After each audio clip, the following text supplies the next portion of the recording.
car son cœur est libre. L'attente, alors, devient un autel. Le quatrième principe que tu dois embrasser, c'est que l'ennemi exploite ton impatience pour t'éloigner du plan divin. Dans Matthieu chapitre 4, Satan tente Jésus dans le désert, non pas avec des choses mauvaises, mais avec des raccourcis. Il lui dit « Si tu es le Fils de Dieu, ordonne que ces pierres deviennent du pain. » Il voulait pousser Jésus à agir par la chair, à forcer un miracle au lieu de suivre la voie du Père. C'est la même stratégie qu'il emploie avec toi. Il t'agite avec l'urgence. Il t'oppresse avec le temps. Il te convainc que si tu n'agis pas maintenant, tu perds quelque chose. Il transforme ton attente en angoisse. Et lorsque tu commences à croire que Dieu est lent, tu ouvres la porte à des compromis, à des alliances dangereuses, à des décisions précipitées. Mais ce que l'ennemi te propose en un jour, Dieu peut te le donner en une seule parole au moment parfait.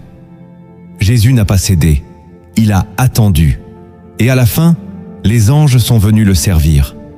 Celui qui attend avec fidélité sera toujours rétabli, toujours honoré. L'ennemi fuit devant ceux qui savent patienter dans l'obéissance. Le cinquième principe que tu dois graver dans ton esprit, c'est que la saison divine ne dépend ni de ton âge, ni de ton statut, ni de ton entourage.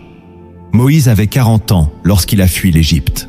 Puis il a vécu 40 autres années dans le désert. À 80 ans, Dieu l'appelle.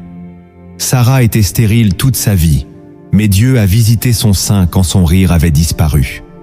David a été oint roi, mais il a attendu des années avant de monter sur le trône. Dans le royaume, l'instant juste n'est jamais humain. Il est céleste. Dieu ne regarde pas ta montre, il regarde ton cœur. Il ne choisit pas selon les critères des hommes. Il choisit selon le feu intérieur, la maturité cachée, l'humilité silencieuse. Tu n'as pas besoin de forcer pour attirer son regard. Il te voit déjà. C'est pourquoi tu dois cesser de comparer ton rythme à celui des autres. Cesse de penser que tu es en retard. Ce que Dieu a prévu viendra à son heure. Et quand ce moment arrivera, aucune force, aucun homme, aucune injustice ne pourra l'empêcher. Ce n'est pas le temps qui t'échappe. C'est ton cœur qui doit encore s'aligner. Commente cette phrase si tu sens qu'elle te parle. Je choisis de ne plus forcer ce que Dieu me réserve. Le sixième principe que tu dois accueillir avec foi, c'est que l'attente transforme ton caractère plus que ta situation. Dieu n'est jamais pressé, car sa priorité n'est pas de te donner ce que tu veux, mais de faire de toi